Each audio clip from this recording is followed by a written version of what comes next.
Welcome to the channel. This is the 2024 Mustang GT, and this is the first time I've had the new Mustang. So stay tuned to see, well, how does the Ford Mustang GT do as a sort of enthusiast dad daily driver? Unfortunately, Megan didn't get to experience this particular car because she was out of town. So it's just me and a Mustang and a 6-speed manual V8. That sounds like a recipe for disaster. Note, Ford, no disasters took place.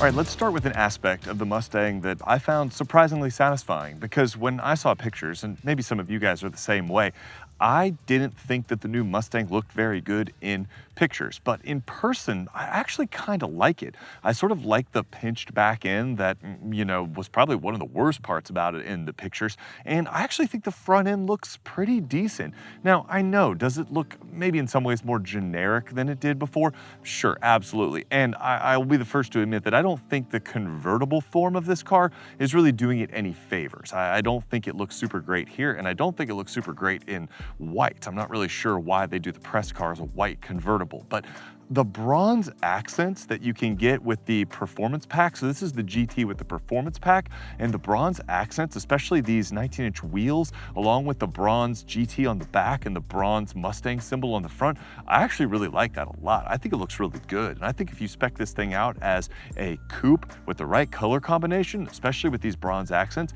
it would look pretty good. Megan agreed. She liked the way that the Mustang looked. Unfortunately, that was about all the input that I got from her, which maybe is for the best. Since this is a V8 rear-wheel drive 6-speed manual like pony car, it's not exactly what she really wants me to have as a daily driver, particularly because I already have a C5 Corvette. So I think in her mind, she was kind of like, what's the point of having this for us? Fair enough. But what if you don't have a C5 Corvette and this would be your only car?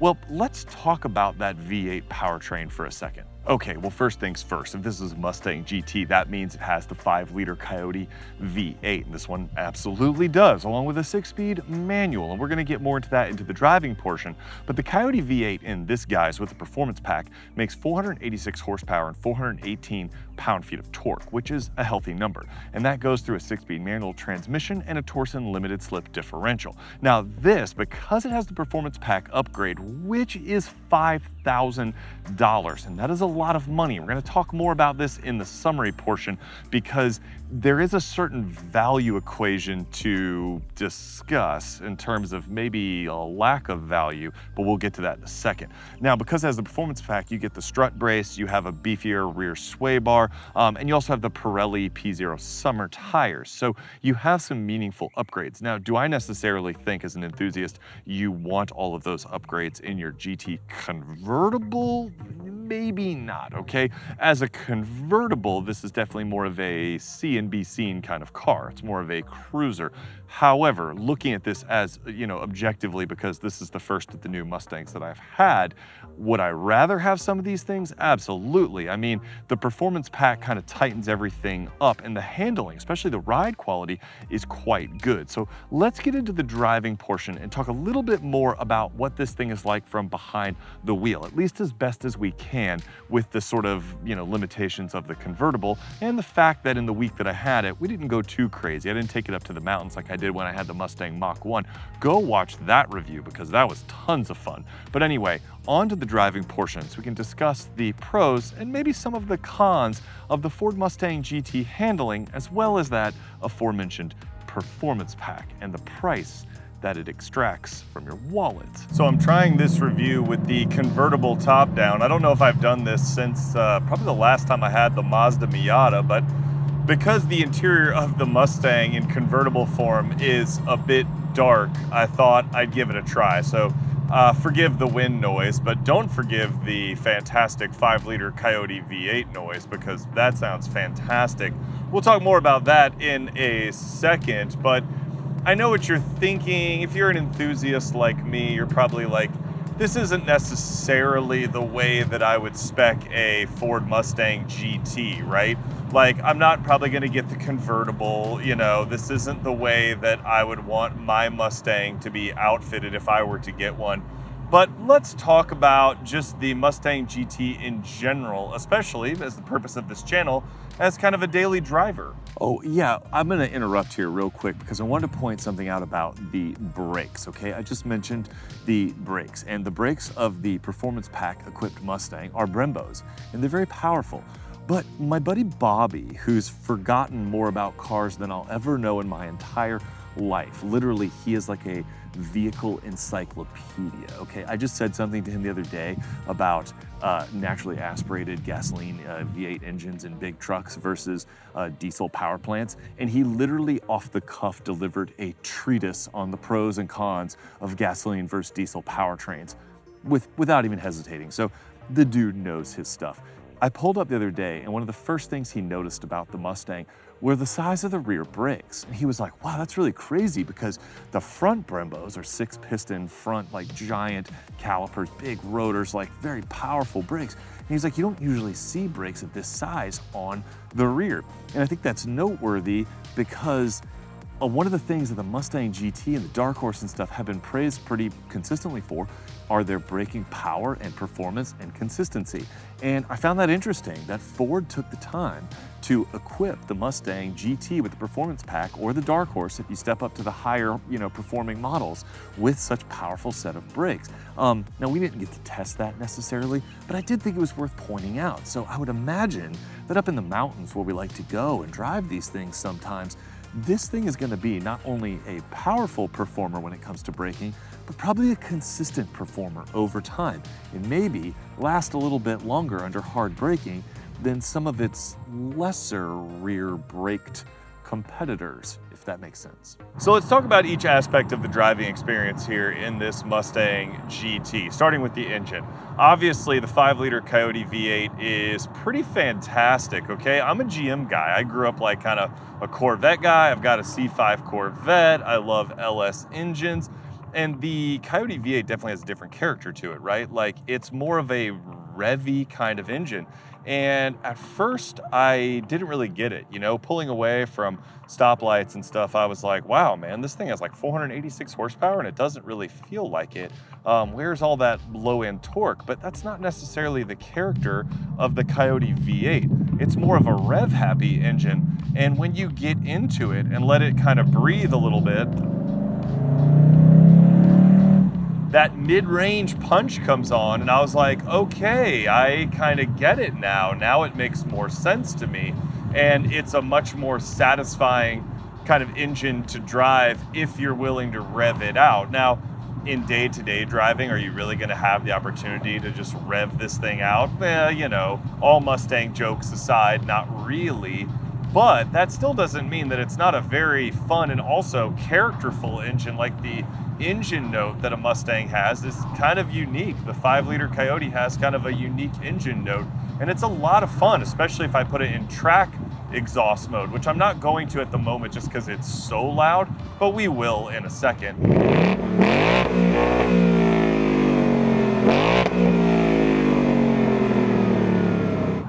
The other thing is the manual transmission. So this one has I believe it's a Getrag manual because the Tremec is exclusive to the Dark Horse. It's very notchy in a satisfying way. I don't dislike it. I do think the clutch take-up is pretty low and pretty sensitive. And so when you first get into it, I was caught off guard a little bit. I had one jerky launch out of the neighborhood and I was like, whoa. But then once you get used to it, I actually don't think it's that big of a deal. It's not, as sweet to shift as the Integra Type S or the Civic Type R or something like that, but it's definitely not bad.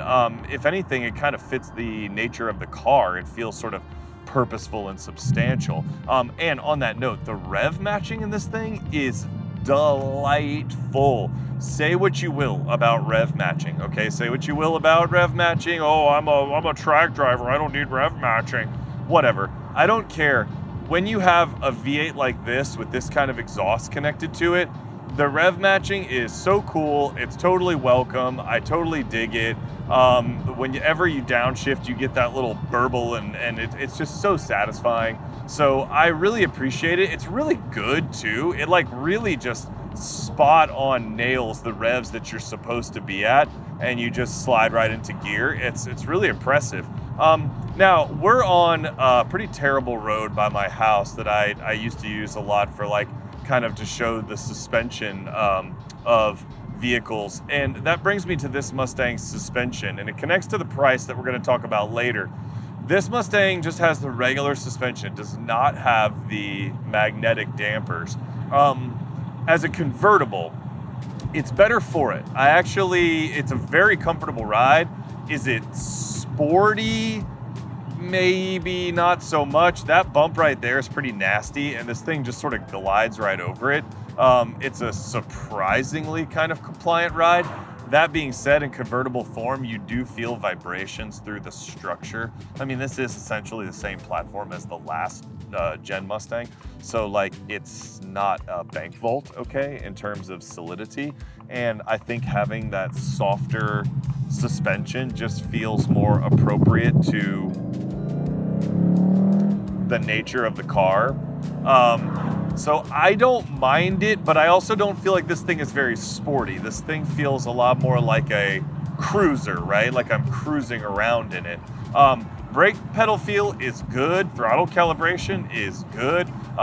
There's so much to like. The driving position, the steering wheel, I really, really like this steering wheel. I mean, Ford did a great job on the steering wheel. It's big, it's chunky, flat bottom, so a tall guy like me has plenty of space. I don't know if I've said it yet in the video, but I'm almost 6'6", so I really appreciate when a wheel gives me a little extra clearance there, especially in a manual. You don't get that very often, so driving a manual is a pleasurable experience. For me, I enjoy it, but sometimes it can be a little confining, and the Mustang does a good job with that. So from like a driving position standpoint, there's so much to like about this thing, you know, convertible or not.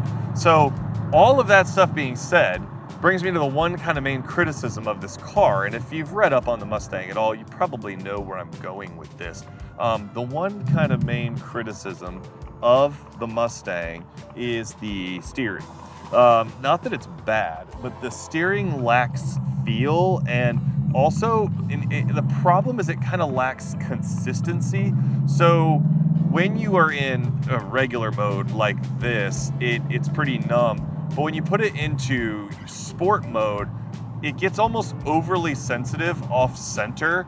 And then because it's kind of numb, you find yourself, even around town, even driving around where I live, you find yourself making these kind of like mid-corner corrections, which seems odd when you're not like going fast, to be going kind of medium fast and feel the need to have to like correct the car's path on a turn.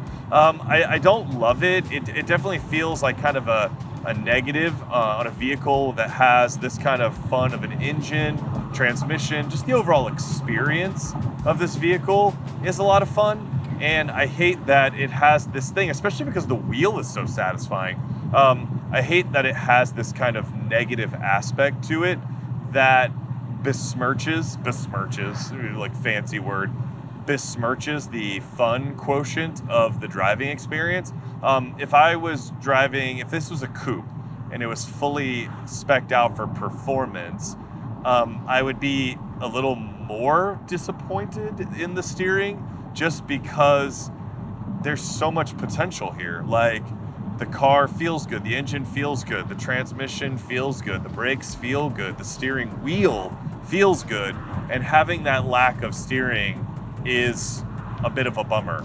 I know a lot of people have complained about it, but I do think it's worth noting for me to bring it to you that even as a daily driver, you're aware of it. Now, if I really wanted this car, would it be a deal breaker for me?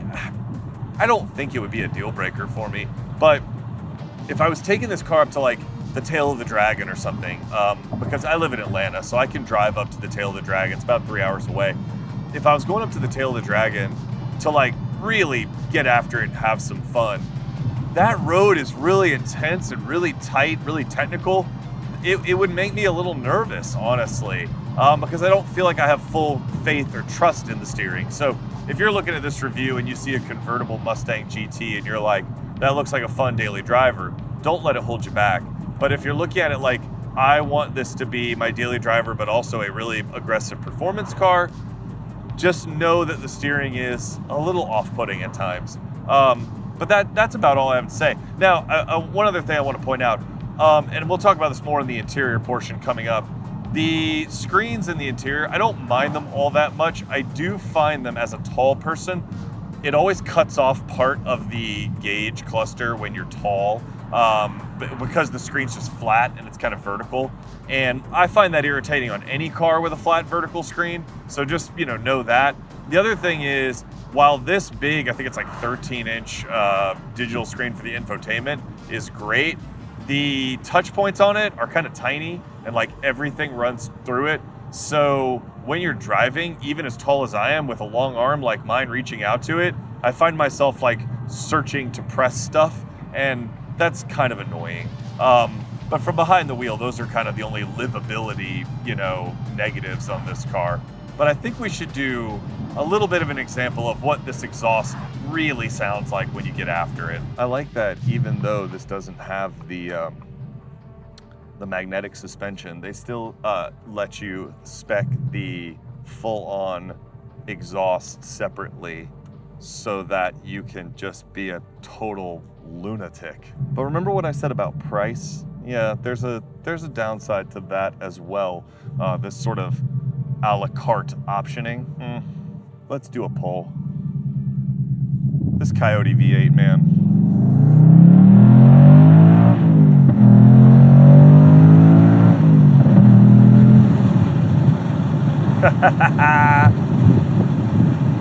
Oh man.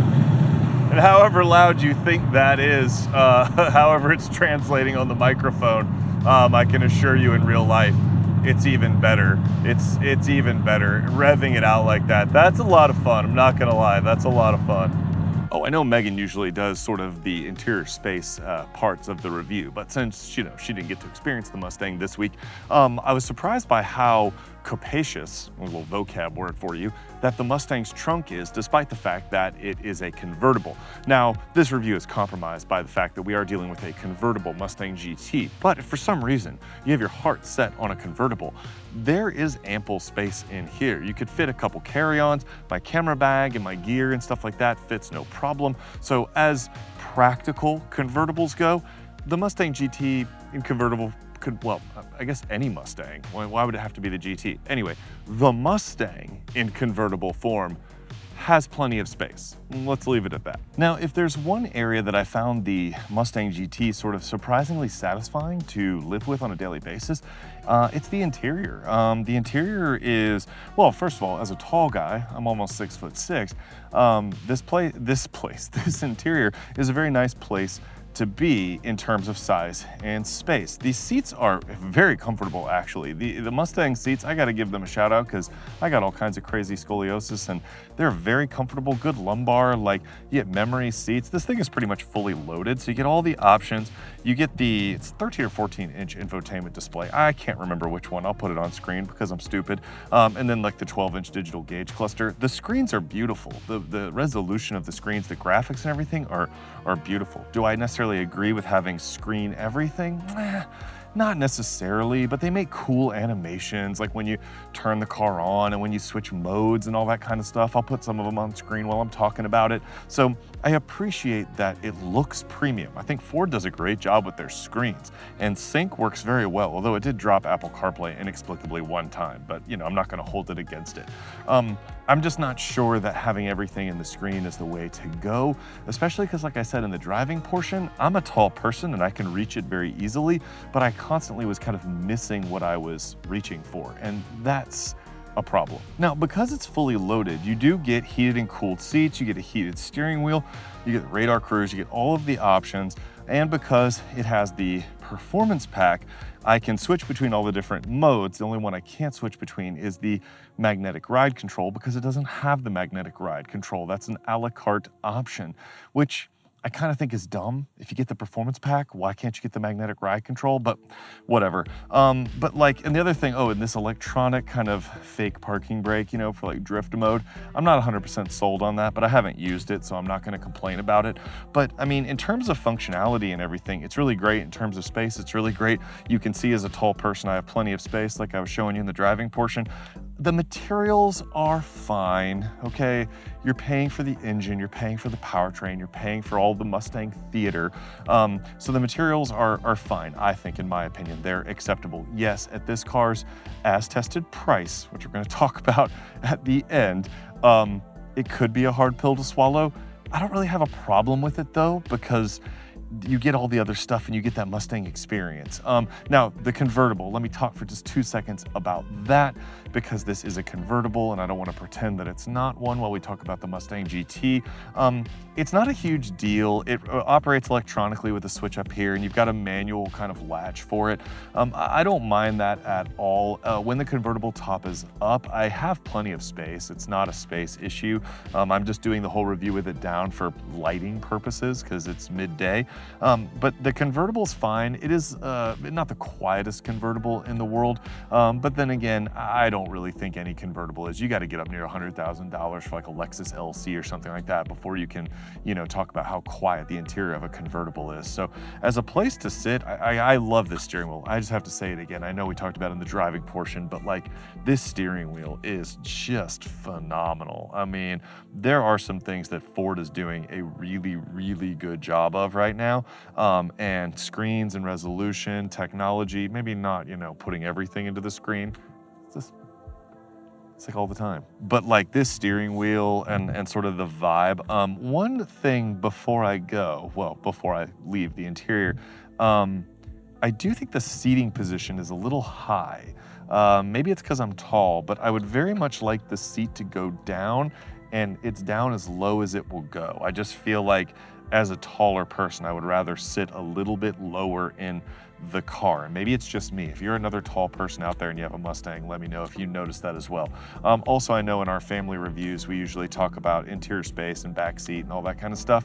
As you can imagine, it's totally pointless with someone like me driving the car. The back seat's just a shelf, or might as well be. So there's that, but you know, let's kind of wrap up.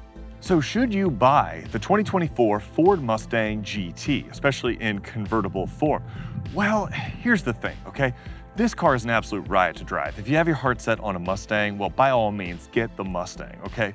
It's definitely not a bad car to own or to live with. So if you're really jonesing for a Mustang, or you want that big V8, you want that 6-speed manual lifestyle, then the Mustang, unfortunately, has now become kind of the only game in town. So take that, you know, for what it's worth. If that's what you want and you're not gonna buy a used car, then get the Mustang, okay? I don't think you'll be disappointed. But as a convertible, okay, this V8 GT with the performance pack, with all of these options and things that you see, this thing is about $65,000. That is a lot of money, okay? That's a lot of money, no matter how you slice it. 65 grand for a Mustang convertible is a big ask, all right? So you have to ask yourself, how much do you want the convertible, okay? If you want the convertible and you're not set on the GT, then you might be happier with the EcoBoost. Go ahead and load that thing up. This thing has a bunch of options. It's fantastic, but getting the V8, getting the GT at this price point, like that seems excessive, especially because it's not the sportiest version of it. Putting all those performance options on a convertible like this seems kind of pointless. Like I feel like if you really care that much about performance and handling, you're not getting the convertible anyway, all right? So I just wanted to get that out of the way because 65 grand for this thing is a healthy chunk of change. And it's important to know if you're thinking about like, why does this thing cost 65,000? Well, because it's basically a fully loaded Mustang GT convertible, all right? So I wanted to clear that up. Now, as something to live with, that definitely does not sound like a Mustang. That sounds like someone's truck that's trying to destroy itself. No, it's a Harley, same thing. So to live with something like this on a daily basis, it's actually quite pleasant, okay? I was very surprised. Like I said, I grew up kind of a GM guy, big Corvette Camaro guy. I used to have a Firebird back in the 90s. Now I have a C5 Corvette. I love V8 American muscle, but I've always kind of been like anti-Mustang, right? Because I was more of a GM guy. But I really like living with this thing. It's theater, it's passion, it's fun. It is a riot. When that V8 winds out, that Coyote V8, I was always like, LS everything, and I haven't changed. But that Coyote V8, man, it puts a smile on your face. Now that guy revving his Hemi Dodge Ram or whatever that is from 2002, that's just sad.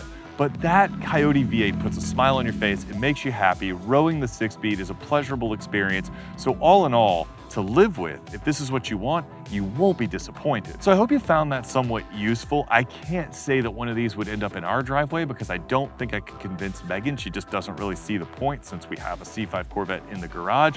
But if this is your only car, you want that V8 experience, you want that 6-speed manual, you want to kind of enjoy the last 6-speed V8 standing almost. I mean, at this point, sadly enough, then I don't think you'd be disappointed. For all of its flaws, at the end of the day, this is still a really good car.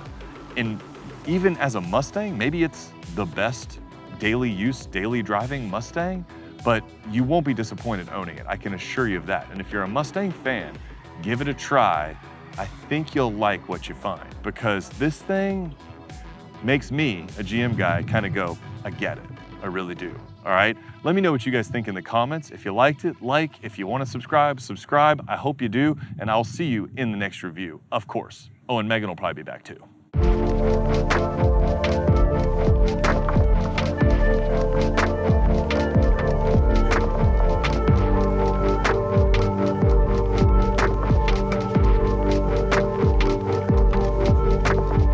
Some cyclists back there probably saw the Mustang and thought I was about to plow into them.